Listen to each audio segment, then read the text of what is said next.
Hi everyone, welcome to my YouTube channel. Friends, आज की class में हम पॉलिटी का एक बहुत ही इम्पोर्टेंट टॉपिक डिस्कस करने वाले हैं और टॉपिक है हमारा वाइस प्रेसिडेंट। तो आइए बिना देरी किए हुए अपना टॉपिक स्टार्ट करते हैं।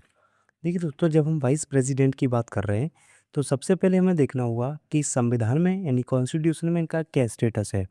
तो देखिए, हमारे संविधान के जो भाग हैं उनमें अगर हम पार्ट 5 की बात करते हैं यानी कि भाग 5 की अगर हम बात करते हैं तो इस भाग 5 के अध्याय 1 यानी कि चैप्टर 1 जिसका नाम है एग्जीक्यूटिव, जो आर्टिकल 52 से लेकर 78 तक मेंशन किया हुआ है।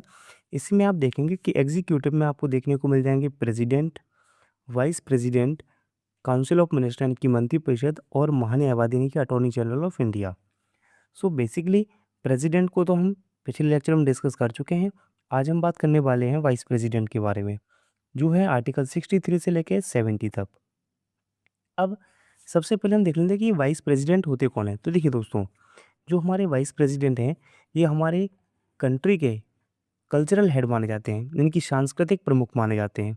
वहीं आप देखेंगे इनकी हायरार्की में कि ये प्रेसिडेंट के बाद जो सेकंड हाईएस्ट पोस्ट होता है यानी कि पद सोपान में आप देखेंगे तो इनका सेकंड रैंक है यानी कि द्वितीय स्थान पर पहले स्थान पर आते हैं हमारे प्रेसिडेंट और दूसरे पर आते हैं वाइस प्रेसिडेंट। अब हमें वाइस प्रेसिडेंट की आवश्यकता क्यों पड़ी? तो देखिए, जो हमारे राष्ट्रपति हैं, राष्ट्रपति किसी भी कारण यदि अनुपस्थित होते हैं या वो बीमार या वो अपना रिज़ाइन दे देते हैं यानी कि पदत्याग कर देते हैं। इसके अलावा उनकी या एक्सीडेंटल डेथ हो जाए, आकस्मिक मृत्यु हो जाए या कोई अन्य कारण due to any other reason वो अपने जो उनके कृत्य होते हैं, जो उनके फंक्शन होते हैं, उनको करने में असमर्थ हो जाएँ, यानी कृत्यों का निर्वहन ना कर पाएँ, failure to discharge his functions. तो ऐसी स्थिति में हमारे संविधान ने क्या किया है? तो आप देखेंगे a provision has been made in the constitution for the office of vice president, यानी कि संविधान ने उपराष्ट्रपति पद का प्रावधान किया है। क्यों किया है? जब ये स्थिति क्रिएट हो जाती है यानी कि जो राष्ट्रपति हैं वो एब्सेंट हो जाए, किसी भी कारण वो बीमार पड़ जाए या वो रिज़ाइन दे दें या किसी भी कारण उनकी डेथ हो जाए या कोई अन्य कारण जिससे वो अपने कार्यों को कर पाने में असमर्थ हो जाएं, तो इस स्थिति से निपटने के लिए हमारे संविधान ने वाइस प्रेसिडेंट की पोस्ट बनाई है। क्लियर है? और दोस्तों, हमारे देश के जो पहले वाइस प्रेसिडेंट थे वो थे डॉक्टर सर्वपल्ली राधाकृष्णन। 1952 से 62 के अराउंड ये वाइस प्रेसिडेंट रहे हैं। वहीं आप देखेंगे एट प्रेजेंट यानी कि हम वर्तमान स्थिति की बात करते हैं तो वर्तमान में है सीपी राधाकृष्णन, जिन्होंने 2025 में ओथ यानी कि शपथ ली थी और वर्तमान में यही हमारे वाइस प्रेसिडेंट हैं। सो ये सारी जनरल बातें हो जाती हैं हमारे वाइस प्रेसिडेंट के बारे में। अब हम प्रॉपर आर्टिकल को स्टार्ट करते हैं। तो देखिए, अब हम सबसे पहले बात करने वाले हैं आर्टिकल 63 के बारे में। तो जो आर्टिकल 63 है वही डील करता है the post of vice president के बारे में। यानी 63 कहता है there shall be a vice president of India, यानी कि भारत का एक उपराष्ट्रपति होगा। दोस्तों, जो उपराष्ट्रपति का पद है ये हमने अमेरिका के संविधान से लिया हुआ है। क्लियर है? तो चाहे प्रेसिडेंट की पोस्ट हो या वाइस प्रेसिडेंट की, दोनों ही हमने कहाँ से ली हुई हैं? अमेरिका के संविधान से ली हुई हैं। तो अगर आपसे पूछा जाए एग्जाम में कि भारतीय संविधान के किस अनुच्छेद में उपराष्ट्रपति की चर्चा देखने को मिलती है, तो आप बताएंगे आर्टिकल नंबर 63। जो हमारा 64 आर्टिकल है कॉन्स्टिट्यूशन का, ये कहता है कि vice president shall be the x officio chairman of the council of study, इसको हम राज्यसभा कहते हैं। यानी कि उपराष्ट्रपति राज्यसभा का पदेन सभापति होता है। यहाँ एक्स ऑफिसो का मतलब है यानी कि जो भी व्यक्ति उपराष्ट्रपति के रूप में निर्वाचित होगा वही ऑटोमेटिक राज्यसभा का सभापति कहलाएगा। ये एक्स ऑफिसो चेयरमैन का अर्थ ये होता है। क्लियर है? इसके अलावा जो उपराष्ट्रपति होंगे does not hold any other office of profit, यानी कोई लाभ का पद धारण नहीं करेगा जो भी उपराष्ट्रपति के पद के रूप में शपथ ले लेंगे।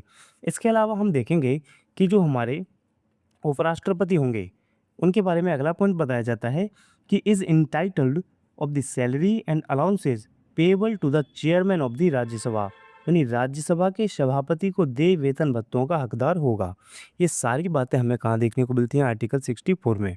उसमें कहा गया है कि जो उपराष्ट्रपति होंगे वो राज्यसभा के पदेन सभापति होंगे, इसके अलावा कोई लाभ का पद धारण नहीं करेंगे और उनको जो वेतन भत्ते देय होंगे वो राज्यसभा के सभापति के रूप में उनको प्राप्त होंगे। क्लियर है? अब देखिए, इसी में आपको एक नोटेबल पॉइंट याद रखना है, वो क्या है कि जो जब वह राष्ट्रपति के रूप में कार्य करते हैं, यानी कि जो हमारे वाइस प्रेसिडेंट हैं, जब वो राष्ट्रपति के रूप में कार्य कर रहे होते हैं, तो इस अवधि में वह राज्यसभा के सभापति के पद के कर्तव्यों का पालन नहीं करते हैं। यानी कि during the period when the vice president act as president, he does not perform the duties of the office of the chairman of Rajya Sabha. कहने का तात्पर्य है, सामान्य अगर आप उपराष्ट्रपति को देखेंगे तो वो राज्यसभा के चेयरमैन के रूप में कार्य कर रहे होते हैं। लेकिन जब कभी जो भी अपन ने कारण देखे थे कि प्रेसिडेंट अनुपस्थित हैं या किसी भी कारण से वो अपने कार्यों को कर पाने में असमर्थ हैं, तो ऐसी स्थिति में उनके कार्यों का निर्वहन कौन करेगा? उपराष्ट्रपति। तो यहाँ पर वही बताया गया है कि जब वह राष्ट्रपति के रूप में कार्य करता है, तो उस अवधि में वह राज्यसभा के सभापति के पद के कर्तव्यों का पालन नहीं करेगा। और जब वो राज्यसभा के सभापति के जो कृत्य हैं उनको पालन नहीं कर रहा होगा, तो ऐसी स्थिति में आर्टिकल 97 के तहत जो उसको सभापति के रूप में वेतन भत्ते प्राप्त होते हैं, उनका भी वह हकदार नहीं होगा। तो यहाँ यही बात कही गई है कि आर्टिकल 97 के तहत राज्यसभा के सभापति को संदेह किसी वेतन या भत्ते का हकदार भी नहीं होगा। Is not entitled to any salary and allowances payable to the chairman of the Rajya Sabha under article 97। तो आई होप आपको 64 क्लियरली समझ में आया होगा। 64 बात करता है कि जो उपराष्ट्रपति हैं वो राज्यसभा के पदेन सभापति होंगे, वो किसी भी लाभ के पद पर नहीं होंगे। इसके अलावा वो राज्यसभा के सभापति को मिलने वाले वेतन भत्तों के हकदार होंगे। लेकिन जब कभी वो राष्ट्रपति के रूप में कार्य कर रहे होंगे तो राज्यसभा के सभापति के कर्तव्यों का पालन नहीं करेंगे। और जब राज्यसभा के सभापति के कर्तव्यों का पालन नहीं कर रहे होंगे उस समय, तो अनुच्छेद 97 के तहत जो उनको वेतन भत्ते मिलते हैं सभापति के रूप में, उनके हकदार वो नहीं होंगे। क्लियर है? तो उस समय क्या कर रहे होंगे? तो उस समय हमने कहा जो प्रेसिडेंट के ड्यूटीज़ हैं उनको वह निर्वहन कर रहे होंगे, तो उनको जो वेतन भत्ता मिलेगा वो सेम एज़ प्रेसिडेंट ही प्राप्त हो रहा होगा। यानी हम कह सकते हैं कि उपराष्ट्रपति का कोई वेतन नहीं होता, because no work no salary. यानी कि उपराष्ट्रपति के ना ही कोई कार्य है, तो ना ही उनका कोई वेतन है। या तो वो सभापति के रूप में कार्य करता है या एक्टिंग प्रेसिडेंट यानी कि कार्यकारी राष्ट्रपति या कार्यवाहक राष्ट्रपति के रूप में कार्य करता है। आई होप ये दोनों पॉइंट आपको क्लियर होंगे। अब हम नेक्स्ट आर्टिकल की ओर मूव करते हैं, विच इज़ आर्टिकल नंबर 65। तो उसमें 65 कहता है कि vice president act as president, यानी ये आर्टिकल कह रहा है कि जो उपराष्ट्रपति हैं वो राष्ट्रपति के रूप में कार्य करते हैं। लेकिन कब? तो व्हेन प्रेसिडेंट एब्सेंस, यानी कि जब राष्ट्रपति अनुपस्थित हों, तो ऐसी स्थिति में जो उपराष्ट्रपति होगा, उपराष्ट्रपति कार्यवाहक राष्ट्रपति के रूप में कार्य करते हैं। यानी कि vice president performs functions as an acting president. Clear है? तो ये छोटा सा आर्टिकल था 65। अब हम बात कर लेते हैं आर्टिकल नंबर 66 के बारे में। तो देखिए, हमारे कॉन्स्टिट्यूशन का जो आर्टिकल नंबर 66 है वो क्या कहता है, इसको समझ लेते हैं हम। तो देखिए, अब हम बात करने वाले हैं आर्टिकल नंबर 66। ये कहता है उपराष्ट्रपति के निर्वाचन के बारे में, यानी कि election of the vice president. तो उसमें इसके कई क्लॉज हैं, जिसमें हम सबसे पहले बात करने वाले हैं आर्टिकल 66 का क्लॉज 1। ये कहता है कि जो उपराष्ट्रपति होंगे वो उनके लिए एक निर्वाचक मंडल होगा जिसके द्वारा उनको निर्वाचित किया जाएगा, यानी इलेक्टेड बाय इलेक्टोरल कॉलेज, यानी कि निर्वाचक मंडल द्वारा निर्वाचित होंगे। अब इलेक्टोरल कॉलेज हमने प्रेसिडेंट वाले टॉपिक में भी डिस्कस किया हुआ है, लेकिन उनका इलेक्टोरल कॉलेज और वाइस प्रेसिडेंट के इलेक्टोरल कॉलेज में बहुत अंतर है। जैसे कि आप देखेंगे यहाँ पे कहा गया है कि जो इनका निर्वाचक मंडल होगा उपराष्ट्रपति का, उसमें all member of the parliament, यानी कि पार्लियामेंट मतलब लोकसभा और राज्यसभा के ऑल मेंबर का मतलब यहाँ क्या है, यानी संसद के सभी सदस्य, सभी सदस्य या ऑल मेंबर का अर्थ है यहाँ पर कि इलेक्टेड और नॉमिनेटेड दोनों के दोनों ही पर्सन, दोनों के दोनों ही सदस्य इसमें भाग लेते हैं। अब क्यों ये राष्ट्रपति से अलग है? क्योंकि राष्ट्रपति के चुनाव में लोकसभा और राज्यसभा के सिर्फ और सिर्फ निर्वाचित सदस्य भाग लेते हैं, ना कि मनोनीत। लेकिन उपराष्ट्रपति के चुनाव में निर्वाचित भी भाग ले रहे हो, मनोनीत भी भाग ले रहे हैं। दूसरा, अगर हम 66 का क्लॉज 2 की बात करते हैं, तो इसमें बताया गया है मेथड ऑफ द इलेक्शन, यानी कि इनके चुनाव का तरीका क्या है। तो चुनाव का तरीका दोस्तों सेम वैसा ही है जैसा कि हमारे राष्ट्रपति का था, फिर भी हम इसको डिस्कस कर लेते हैं। जैसे इसमें प्रोपोर्शनल रिप्रेजेंटेशन अपनाया जाता है, यानी आनुपातिक प्रतिनिधित्व के आधार पर ये चुनाव होता है, जिसमें सिंगल ट्रांसफरेबल वोट सिस्टम अपनाया जाता है, एकल संक्रमणीय मत पद्धति को अपनाया जाता है, जिसको अपन बोलते हैं एसटीवी। साथ में गुप्त मतदान, जैसा कि राष्ट्रपति में भी हो रहा था, सीक्रेट बैलेट में होता है इसका चुनाव। इसके अलावा यदि आपको उपराष्ट्रपति का चुनाव लड़ना है तो आपके साथ 20 प्रपोजर यानी कि 20 प्रस्तावक और 20 अनुमोदक यानी कि 20 सपोर्टर ये होने ही चाहिए। जैसे प्रेसिडेंट में इनकी संख्या 50-50 थी, वहीं वाइस प्रेसिडेंट में इनकी संख्या 20-20 हो जाती है। इसके अलावा 15,000 रुपये की जो जमानत राशि है दोस्तों, ये सिक्योरिटी डिपॉजिट होता है आपका आरबीआई में, यानी आरबीआई में ये जमानत राशि जब्त कर ली जाती है। इसके अलावा दोस्तों याद रखेंगे, अगर किसी भी उम्मीदवार को, मान लीजिए कि 4 उम्मीदवार खड़े हैं उपराष्ट्रपति के इलेक्शन में, ए, बी, सी और डी। अब इनमें से किसी भी व्यक्ति, हालांकि जब 4 ये खड़े हो रहे हैं तो चारों के चार 15-15 हज़ार रुपये की जमानत राशि आरबीआई में जमा करेंगे, लेकिन इनमें से किसी भी व्यक्ति को जो टोटल वोट होंगे, टोटल वैलिड वोट होंगे, यानी कि हम बोलते हैं कुल वैध मत, कुल वैध मत, अगर कुल वैध मतों का 1/6 प्राप्त नहीं होता है तो दोस्तों याद रखना, जो जमानत होती है इसी को बोलते हैं जमानत जब्त होना। यानी सामान्यतः आप देखेंगे, अगर किसी को 50% प्लस वोट मिलते हैं तो उसकी जमानत राशि वापस कर दी जाती है, भले वो इलेक्शन हार जाए। लेकिन कोई ऐसा व्यक्ति जो कुल वैध मतों का 1/6 भी बहुमत प्राप्त नहीं कर पाता है तो उसकी जो जमानत है उसको जब्त कर लिया जाता है। क्लियर है? हारेगा तो है ही, लेकिन उसकी जमानत भी जब्त हो जाएगी। इसके अलावा एक व्यक्ति जब वोट डालता है, व्यक्ति का मतलब है यहाँ पर लोकसभा और राज्यसभा के जो सदस्य होते हैं, वो जब वोट डालते हैं तो उनको मल्टीपल प्रेफरेंस अपनाने का जो है वो अधिकार होता है। ठीक है ना? अब ये तो हो गया चुनाव का तरीका, जिसका वर्णन मिलता है आपको 66 के क्लॉज 2 में। अब हम बात कर लेते हैं एलिजिबिलिटी, जो है 66 के क्लॉज 3 में, कि अगर आपको वाइस प्रेसिडेंट का इलेक्शन लड़ना है तो उसके लिए योग्यताएं क्या-क्या हैं, अर्हताएं क्या-क्या हैं, एलिजिबिलिटी या क्वालिफिकेशंस क्या-क्या हैं। तो दोस्तों पहली क्वालिफिकेशन है कि must be citizen of India, Bharat का नागरिक होना आवश्यक है। इसके अलावा सेकंड है must be 35 year of age या more than 35 year of age, यानी कि 35 वर्ष की आयु पूर्ण कर चुका हो। यहाँ पे बात याद रखने वाली क्या है, 35 वर्ष की आयु कंप्लीट होनी ही चाहिए। इसके अलावा must be eligible to elected as a member of Rajya Sabha. जब हम प्रेसिडेंट को डिस्कस कर रहे थे तो क्या देखा था यहाँ पे कि must be eligible to elected as a member of Lok Sabha, लेकिन जब हम उपराष्ट्रपति के चुनाव की बात करते हैं दोस्तों, तो यहाँ पर उसको राज्यसभा का सदस्य चुने जाने की योग्यता होनी चाहिए, वही व्यक्ति उपराष्ट्रपति का चुनाव लड़ सकता है। क्लियर है? इसके अलावा किसी लाभ के पद पर ना हो, यानी कि does not hold any office of profit, जिसको हमने स्टार्टिंग में भी डिस्कस किया था। तो जिसके अंदर ये योग्यताएं होंगी वो वाइस प्रेसिडेंट का इलेक्शन लड़ सकता है। इसके अलावा एक क्वालिफिकेशन और बताई गई है 66 के क्लॉज 4 में, जिसमें कहा गया है he shall not be a member either house of the parliament और स्टेट लेजिस्लेचर, यानी जो व्यक्ति उपराष्ट्रपति नियुक्त होगा उसे संसद या राज्य विधानमंडल के किसी भी सदन का सदस्य नहीं होना चाहिए। क्लियर है? ये 66 का क्लॉज 4 है। तो आई होप ये 66 आर्टिकल भी आपको अच्छे से समझ में आ गया होगा। तो 66 में हमने अच्छे से चर्चा किया, जिसमें हमने देखा कि राष्ट्रपति का निर्वाचन का पूरा प्रोसेस क्या है, कि निर्वाचक मंडल क्या होता है, चुनाव का तरीका क्या होता है, इसके अलावा योग्यताएं क्या हैं। ठीक, अब हम बात करने वाले हैं आर्टिकल 67, जिसमें टर्म और हमें रिमूवल प्रोसेस की बात करनी है। किसकी? Vice president. उनका पदावधि क्या होगा और उनको पद से हटाने की प्रक्रिया क्या होगी। चलिए तो अब हम बात कर लेते हैं पदावधि के बारे में।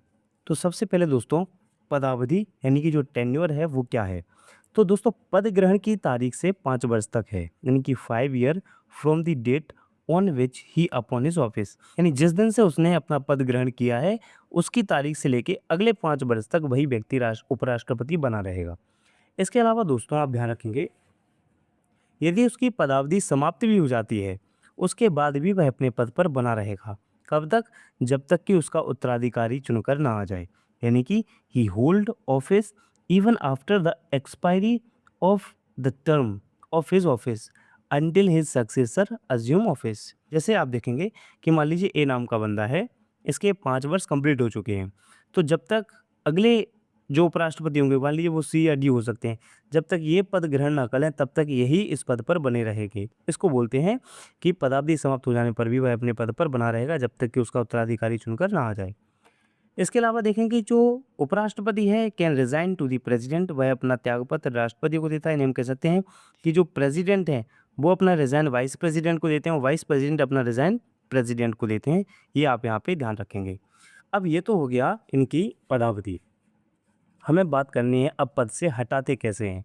तो देखिए दोस्तों, जब हम पद से हटाने की बात करते हैं तो यहाँ पे आपको गौर करना होगा कि ऐसा प्रस्ताव सिर्फ और सिर्फ राज्यसभा में आ सकता है। यानी कि अगर हमें उपराष्ट्रपति को उसके पद से हटाना है तो ये प्रपोजल सिर्फ और सिर्फ राज्यसभा में ही आएगा। और जब ये राज्यसभा में आएगा तो राज्यसभा में इसको प्रभावी बहुमत से पारित कराया जाता है दोस्तों, यानी कि इफेक्टिव मेजोरिटी से। और जब इफेक्टिव मेजोरिटी से राज्यसभा में पारित हो जाता है तो नेक्स्ट हाउस यानी कि लोकसभा में जाता है, जहां ये साधारण बहुमत से पारित होता है। साधारण बहुमत का दोस्तों यहाँ पर मतलब है 50% प्लस 1। तो अगर आपको ये बहुमत समझ में नहीं आते हैं तो आप कमेंट बॉक्स में लिखेंगे मेजॉरिटी बहुमत, तो हम अगला टॉपिक बहुमत पर बना लेंगे जिसमें हम देखेंगे साधारण बहुमत क्या होता है, विशेष बहुमत क्या होता है और प्रभावी बहुमत क्या होता है। क्लियर है। हालांकि आप देखेंगे जब उपराष्ट्रपति को हटाना है तो ऐसा प्रस्ताव लाने से 14 दिन पहले उसको नोटिस देना होता है, यानी कि 14 डेज़ प्रायर नोटिस देना होता है।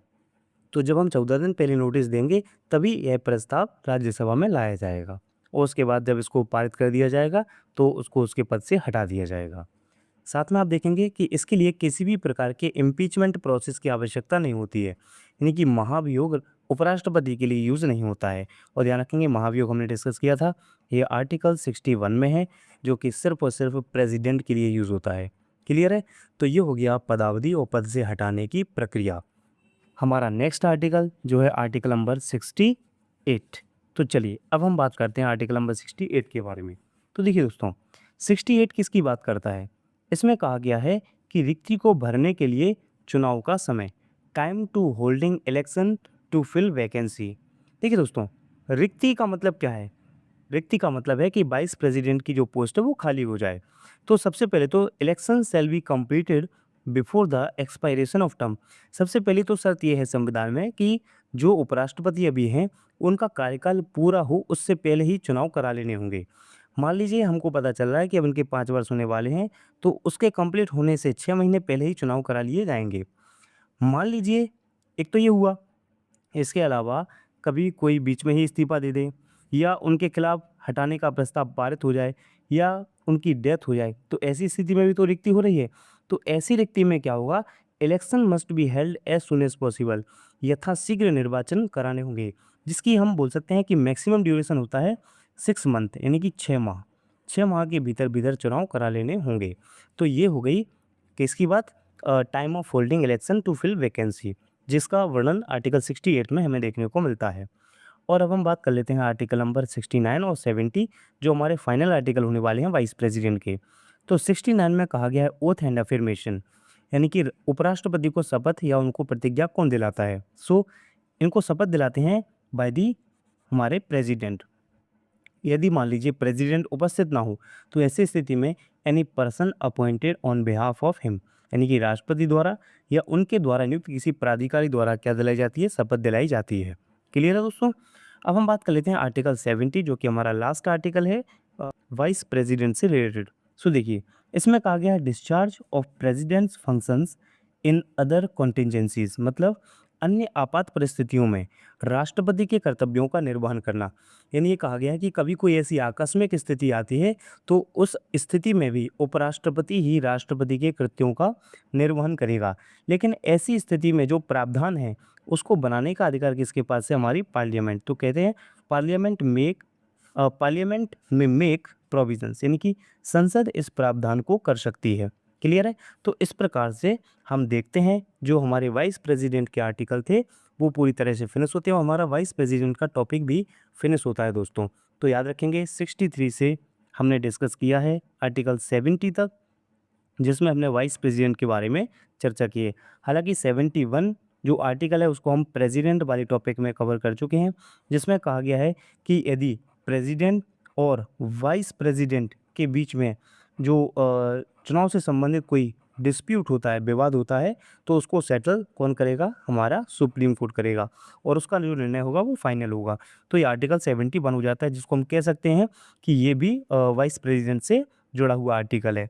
तो इस प्रकार से हमारा वाइस प्रेसिडेंट टॉपिक फिनिश होता है।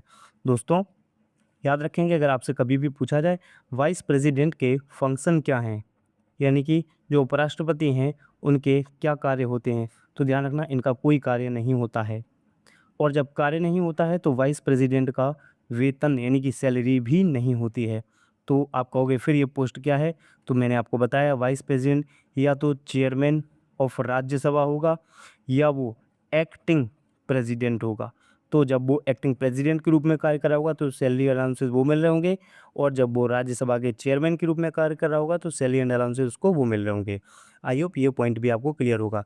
तो दोस्तों, अगर आपको ये लेक्चर पसंद आया हो तो वीडियो को एक लाइक करें, अपने दोस्तों के साथ इस वीडियो को शेयर करें और कमेंट ज़रूर करें।